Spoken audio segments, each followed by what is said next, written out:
ஓம் ஸ்ரீ குருபியோ நமக. ஓம் ஸ்ரீ மகா பெரியவா சரணம். மே 26 ஞாயிற்றுக்கிழமை இந்த மாதத்துக்கான சங்கடகர சதுர்த்தி. 2 ஏலக்காய், ஒரே ஒரு எருக்க இலை இருந்தால் போதும்.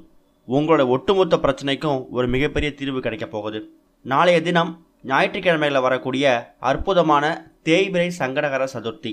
இந்த சதுர்த்தி திதியில் விநாயகரை எளிமையாக வழிபடுறது மூலயமா நம்ம வாழ்க்கையில் இருக்கக்கூடிய சங்கடங்கள் எல்லாம் தீர்ந்து வளமோடு வாழ முடியும். அப்படிப்பட்ட ஒரு எளிமையான வழிபாடை பற்றி தான் இந்த பதிவில் பார்க்க போகிறோம்.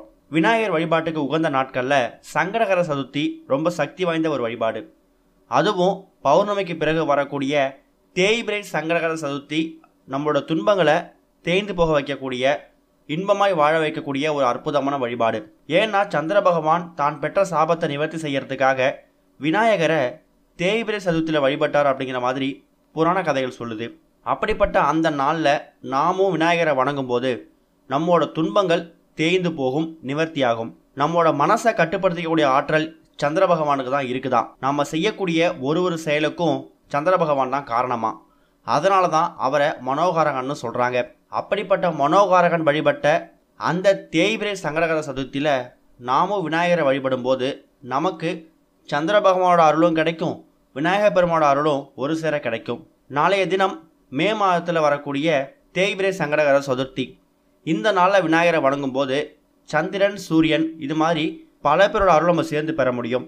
நாளைய தினம் எப்பவும் போல சதுர்த்தி வழிபாடு உங்கள் வீட்டில் செய்யலாம். சதுர்த்தி திதி அப்படிங்கிறது ஞாயிற்றுக்கிழமை மாலை 6:30 மணிக்கு மேலே தான் ஆரம்பிக்குது. அதனால் இந்த ஒரு வழிபாட்டை, இந்த ஒரு தீப முறையை நீங்கள் ஞாயிற்றுக்கிழமை மாலை 6:30 மணிக்கு மேலே செஞ்சாலே போதும். ரொம்ப எளிமையாக வழிபடக்கூடிய கடவுள்களில் முழுமுதற் கடவுளாக இருக்கக்கூடியவர் விநாயகர். ஓம் கணபதியே நீங்கள் நின்ன இடத்துல கூப்பிட்டீங்கனாலும் ஓடி வந்து உதவி செய்வார். பெருசாக அபிஷேக ஆராதனை பண்ணணும்னு அவசியம் இல்லை.